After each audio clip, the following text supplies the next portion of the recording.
Today we're going to look at deontological ethics, and so we're going to jump right into that, and we're going to see that deontological ethics are duty-based ethics. Okay, so divine command theories, if there's a duty in a divine command theory, then the divine command theory would be a type of deontological ethics. Of course, we've already covered that, so we're not going to cover divine command theories today.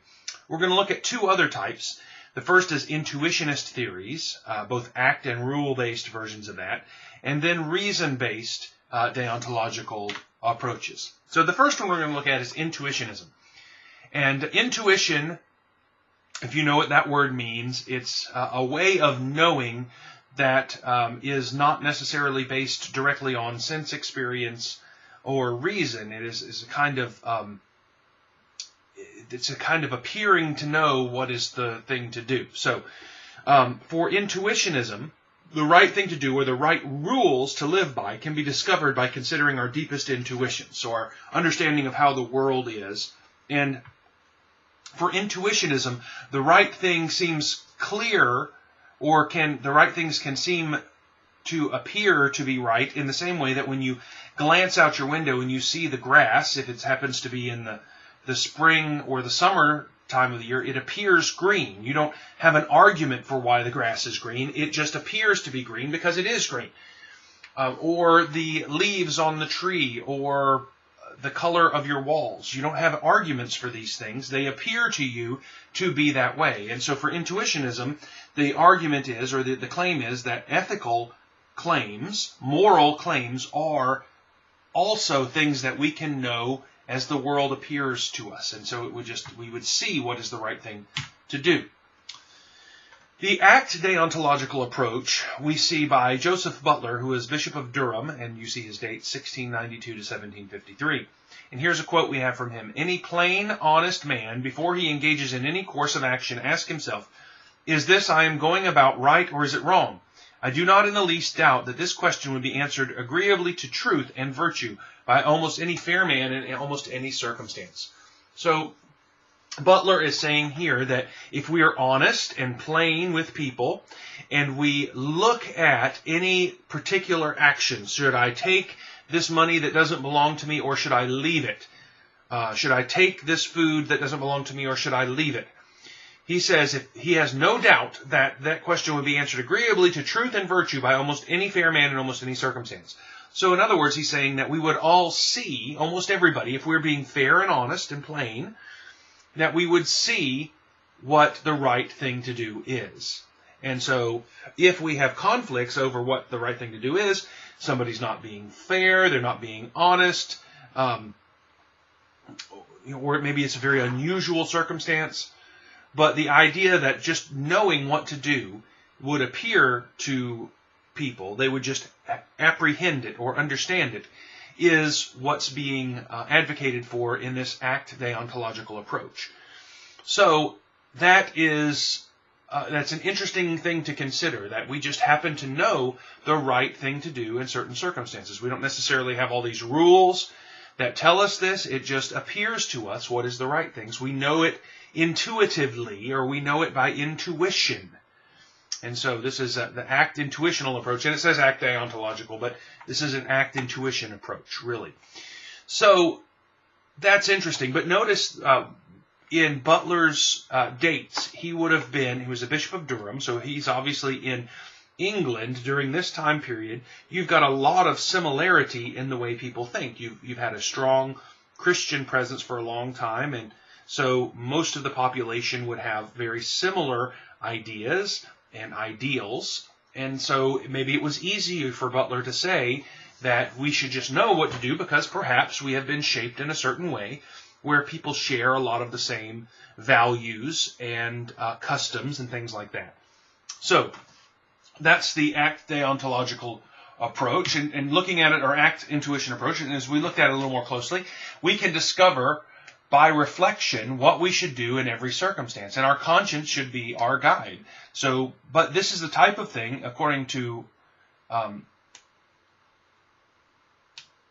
the author there, that it shouldn't just be that one of us comes up to this. It should be that all of us pretty much agree, if we're being honest, with what the right thing to do is. Now, there are some objections to this act-intuitionism. And how can you argue? You can't argue that this is right. You just happen to see it. It's like you can't argue that the grass is green. You see that the grass is green. You can't argue that the squirrel is up in the tree. You just happen to see it. It appears to you. So there's little place for argumentation there. And it seems that rules are necessary for all forms of reason. So this is much more individually based here. And you can have relevantly similar situations with different felt courses of action. So perhaps in one circumstance you feel like you shouldn't take the money or take the food, and in another circumstance you feel like the right thing to do is to take the money or to take the food. And so you can have different issues there. So for act-intuitionism, then we have these kinds of issues that can be challenges to it. But a rule-intuitionism, or a rule-intuitionism deontological approach, W.D. Ross gives us one of these that is a little different, and it seems to actually be something that might be worth considering. W.D. Ross writes, "The moral convictions of thoughtful and well-educated people are the data of ethics, just as sense perceptions are the data of the natural sciences." So what Ross is proposing here is that in the same way that we formulate scientific theories and we test them and we figure out what scientific rules that we ought to follow, how things work, laws of nature and those kind of things, that we ought to use the moral convictions of thoughtful and well-educated people as that same kind of data. Okay, so let's look at a little more broken down the approach here. These characteristics of this rule-intuitionism.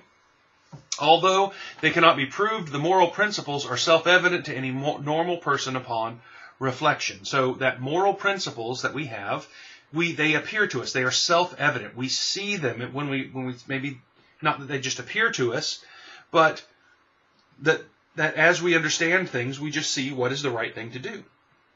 These moral principles constitute a plural set, which cannot be unified under a single overarching principle, kind of like laws of nature. That there are lots of different ones, and sometimes they're not simply just hierarchical there, and they're not absolute. Every principle can be overridden and almost by another in a particular situation. So sometimes sometimes it might be wrong to take something that doesn't belong to you, but other times maybe to save a life, to take something that doesn't belong to you to save another's life may be the right thing to do. So we see these different characteristics. Now let's look at the writing here from 1930 is when Ross writes this. It's from his work, The Right and the Good. Something should be said of the relation between our apprehension of the prima facie rightness of certain types of acts and our mental attitude towards particular acts. It is proper to use the word apprehension in the former case and not in the latter. An act, qua fulfilling a promise, or qua affecting a just distribution of good, or qua returning services rendered, or qua promoting the good of others, or qua promoting the virtue or insight of the agent, is prima facie right, is self-evident. Not in the sense that it is evident from the beginning of our lives or as soon as we attend to the proposition for the first time, but in the sense that when we have reached a sufficient mental maturity and have given sufficient attention to the proposition, it is evident without any need of proof or evidence beyond itself. It is self-evident just as a mathematical axiom or a validity of a form of inference is evident. The moral order expressed in these propositions is just as much a part of the fundamental nature of the universe, and we may add of any possible universe in which there were moral agents at all, as it is the spatial or numerical structure expressed in the axioms of geometry or arithmetic. In our confidence that these propositions are true, there is involved the same trust in our reason that is involved in our confidence in mathematics, and we should have no justification for trusting it in the latter sphere and distrusting it in the former. In both cases, we are dealing with propositions that cannot be proved, but that just as certainly need no proof.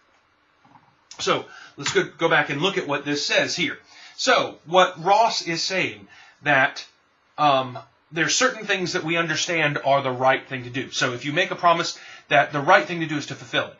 The right thing to do when you're distributing goods is to do them fairly, right? Returning services rendered. If you ask for something or you get a good or service, you should pay for that. Promoting the good of others and promoting virtue or insight of the agent. All of these things we see are on face value, prima facie, just at first blush is what that means. But when we first see it, should you keep your promise? As a general statement, yes, you should keep a promise. Right? Should you fairly distribute things? Sure, yes, that's self-evidently right. On first blush, it's right. It's self-evident. When we understand what a promise is, we understand, yeah, the right thing to do is to keep a promise. And that's what he's saying. So it's not evident the first time that we hear about it or that we knew it beforehand. But when we think about it and we understand it, then it's evident. We don't have to prove the idea that keeping a promise is the right thing to do. Okay? He said it's self-evident, just like a mathematical axiom is evident. You know, remember, we talked about some axioms earlier in the class, and we talked about the idea of an axiom that is something that you can't prove, right? With the laws of logic, the law of non-contradiction, the law of identity, and the law of the excluded middle. So we see that. We understand that. Then these are things that, when you understand them, you see they're true. They're not things you could prove. Well, in math, you also have these types of axioms. And that builds up the whole fundamental framework of mathematics. And those axioms are true, self-evidently true. It's not something you can prove. And it doesn't need to be proven. And what he is saying is that there are moral axioms as well, kind of the things like he mentioned there. So, if we can trust these axiomatic formulations for math and then build an entire structure of mathematics off of that, then why should we not do the same thing with our moral positions? Because we're still dealing with propositions that cannot be proved and that don't need any proof.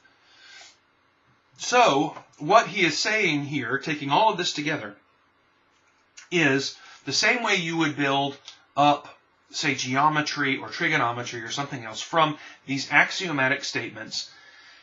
You can take basic moral claims and you can use those as the basis of building a moral structure.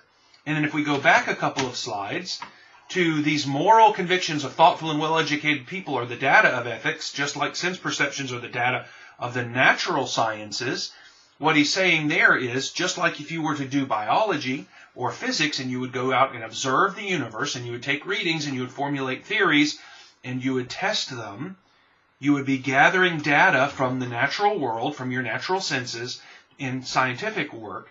So Ross is arguing, then the data of ethics would be the moral convictions of thoughtful and well-educated people. So in other words, if you wanted to know what was the right thing to do, you would survey thoughtful, well-educated people and find out what they believed was the right thing to do. And in the same way that you would use that data in a laboratory to come up with theories about how plants grow or the effect of different variables, you would then use that to formulate a scientific approach to morality. But the observations, your data then, would be the moral thoughts and convictions of thoughtful, well-educated people. So I think that's interesting. You can certainly look into that and consider that. But we're going to move on right now to a big voice in ethics. We're not going to spend a whole lot of time talking about Immanuel Kant, but we're going to spend some.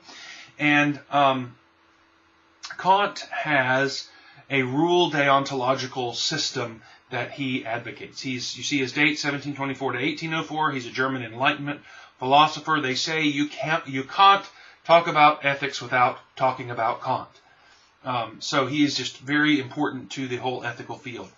His writing here, The Fundamental Principles of Metaphysics and Morals, 1875, is one of the most important writings in ethics. So we're going to look at an excerpt from this, and we're going to see that there was not a lot of civility even in Kant's time.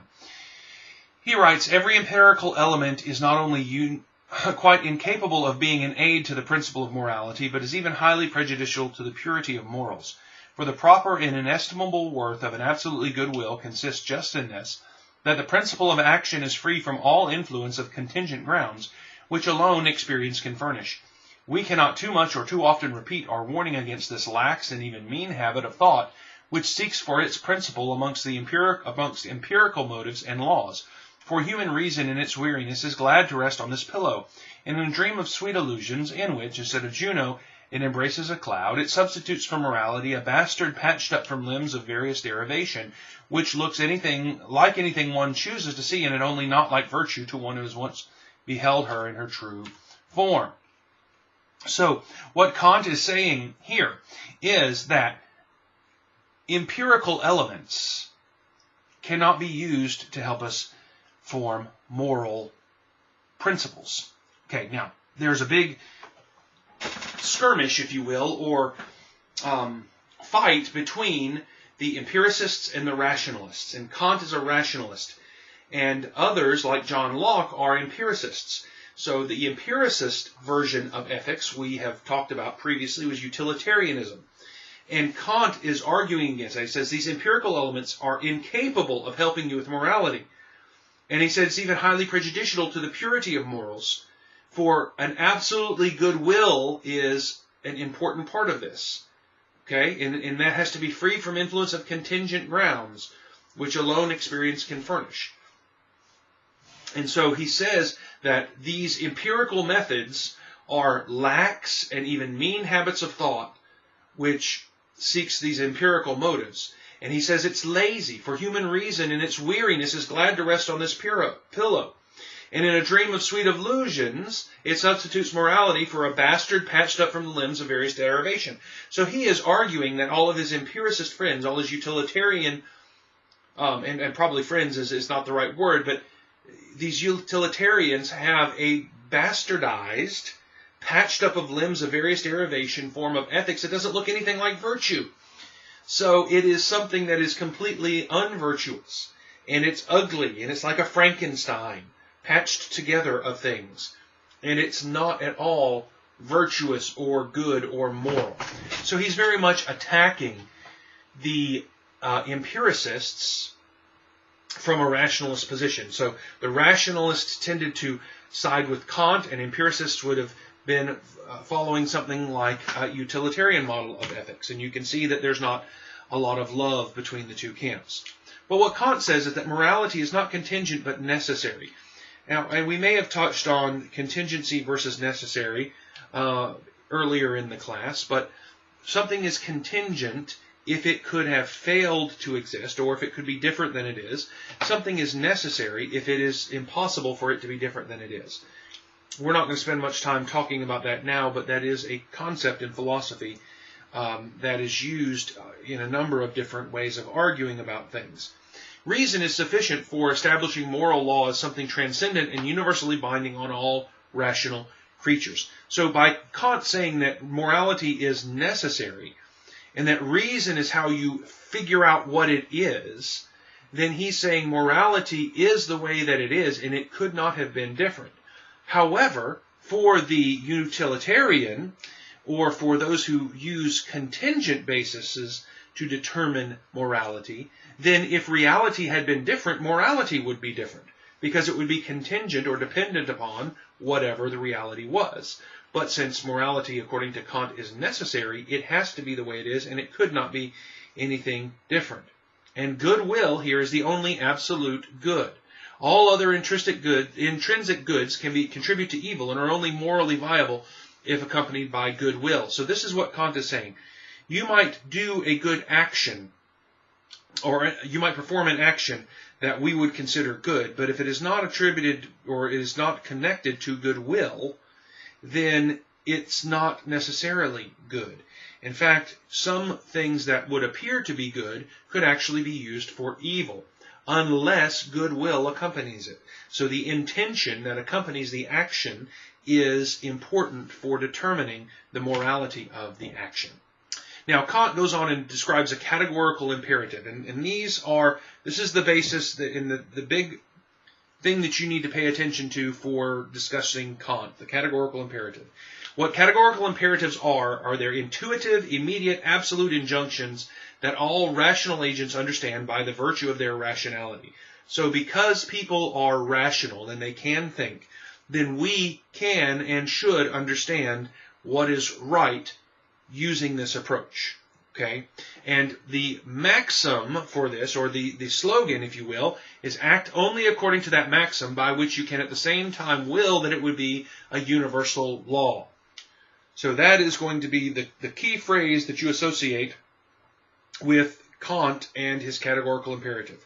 Just like utilitarian is where you look for the maximum amount of good for the maximum number of people, for Kant and his categorical imperative, act only according to that maxim by which you can at the same time will that it would be a universal law. And Kant also says that you must do the right thing for the right reason, and that you have a duty to do that in order for the action to be moral. So you can do the same action with a different reason behind it, and the action would no longer be moral. It could be an immoral action. So we're going to look at a couple of thought experiments and try to wrap up our look at this part. So using the categorical imperative. So the lying promise test. And so what this is saying, suppose that I need money, so I go to someone and I make a lying promise, which means I make a promise to that person that I have no intention of fulfilling. So let's say I come to you and I say, I need $1,000. I promise you I will pay you back tomorrow. If you'll give me $1,000 today, I just need to borrow it. And I make up some reason why I need to borrow it. And when I'm making that promise, I have no intention of ever paying you back if you give me the money. Okay, now can I will that this should be the universal maxim according to which it should be a universal law? So the second point here on this slide, act only according to that maxim by which you can at the same time will that it would be a universal law. So if I make a lying promise, can I say that whenever someone needs something that they don't have, they should approach someone and make a lying promise to them to get that? Can I will that? Can I say that this should be the universal law? That anytime somebody needs something they don't have, they should lie to another person, making a promise that they're going to repay it when they know they're not going to, have no intention. Well, let's think about that, this lying promise. So if you knew what people would do is they would promise you, make a lying promise to you, would you lend money to them? Well, no, you wouldn't lend money to them. So if I were to try to lie to get something from you, and everybody knew that's what everybody was doing, then nobody would lend any money, right? So it wouldn't work. Now, what about a truthful promise, not a lying promise? If I needed to borrow money and I intended to pay you back tomorrow, so I'm telling a true promise, I'm making a true promise. If I knew, can I wish that everybody, if they were to make a promise, if needed something, that they would make a true promise? Would that work? Well, yeah, because you would know that what people do is intend to actually pay back to honor their promise, right? So a lying promise cannot satisfy the categorical imperative, because if we know what people are doing and what they ought to do, and we know they ought to be lying to us, then we're never going to lend money. But a truthful promise could. Now let's look at the term paper example. Suppose that you have a term paper due and you don't want to write one, so you decide that you're going to buy a term paper from another source. Could that be the moral thing to do? So what if everybody did that? Everybody had a term paper, and if they didn't want to write it, they would go and buy a term paper from another source. Well, what would that lead to? Well, that would lead to professors realizing that people aren't going to be writing their own term papers, so term papers would not be used, right? Because that's what people would do. They would go buy a term paper. Okay? So, but if the other way was that if you had a term paper due that you wrote it yourself, if we knew that was we could wish that would be the case, right? That should be moral law, because then people would be doing it themselves, right? The suicide test. Could you, if, for example, someone decided that life was no longer worth living, that they should take their own life, could we choose that should be the way it is? And so Kant would argue no on this, because that if everybody decided when life got no longer worth living that they would just take their own life, then society would die out, because life gets hard for everybody. But if we knew that the moral thing to do was to not take your life, even if you felt like it, then people would continue to be able to live. What about neglecting one's own talents? So suppose that you had a particular talent for playing the piano, but you didn't want to practice and learn how to play the piano, though you were talented. Could you morally choose not to do that? Again, Kant would say no, because if people who just had a talent and chose not to develop it, society would be deprived and would be less off. So we would have an obligation to develop our talents, even if we didn't necessarily want to do that. And not helping others test. What about if we say, somebody needs help, but I just don't want to help them, so I don't help them? Kant again would say no, because society depends on people helping one another, and we will often ourselves be at some point in our life where we need help. And if we don't help one another, then society won't be able to function, okay? And it certainly won't be as good as it is. So these are some of the thought experiments that we have with the categorical imperative. So the categorical imperative, what you need to remember is that it's the maxim that says that if you're considering an action, can you will that this action ought to be the universal moral law? In other words, can you properly say everyone ought to do this if they're in that situation? If it passes that test, then that would be a moral action. If you say no, it doesn't pass that test, then it would not be a moral action. Another principle that we have with Kant is the principle of ends. And here he says that we are to act to treat humanity, whether in your own person or that of another, in every case as an end, never merely as a means. So again, contrasting to utilitarianism, where the end always justified the means, Kant says humanity is the end, and it can never be the means. Okay, and this has similarities with natural law, if we remember back to earlier presentations. So humans have to be treated as the end, as the result, never as a means to simply get a result. Okay, and now Kant writes, and why is that? Kant writes here in Critique of Practical Reason, in valuing anything, I endow it with value. It can have no value apart from someone's valuing it. As a valued object, it has conditional worth, which is derived from my valuation. On the other hand, the person who values the object is the ultimate source of the object, and as such belongs to a different sphere of beings. We as valuers must conceive of ourselves as having unconditional worth. We cannot think of our personhood as a mere thing, for then we would just have to judge it to be without any value except that given to it by the estimation of someone else. But then that person would be the source of value. And there is no reason to suppose that one person should have unconditional worth and not another who is relevantly similar. Therefore, we are not mere objects. We have unconditional worth, and so must treat all such value givers as valuable in themselves as ends, not merely as means. So, what this says is that humans are different from things like stones and trees and rocks and automobiles and buildings. That humans are different. Why? Because we can place a value on something. We can figure what we would trade for that object, how much that object is worth, how much trouble it's worth getting. And so because of that, going back here, our value as beings that can endue value or imbue value to other objects, our value is not derived off of someone else valuing us, but is intrinsic to ourselves. We are a different sphere of beings. So our worth is not conditional based on someone valuing us like a rock is. It is unconditional because that we have our own ability to grant value. Okay? So he says, and we can't simply have our value based off of someone else valuing us, because then it wouldn't make sense that two relevantly similar beings, one could be valued and the other not. So he says, humans have unconditional worth, and so all humans must be treated as ends, not merely as means. Okay, so this is a way to show that humans are special and valuable and should not be just cast away or excluded. Okay. A final principle from Kant is the principle of autonomy. Every rational being is to regard itself as the maker of universal law. So we are not to just follow rules simply because they are there.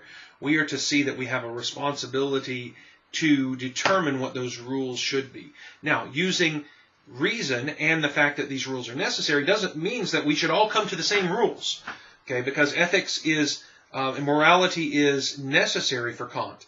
So all of our rules ought to agree, but we should not see that we follow them simply because someone else told us to, but because we ourselves recognize them and understand them and come to see that they are the case.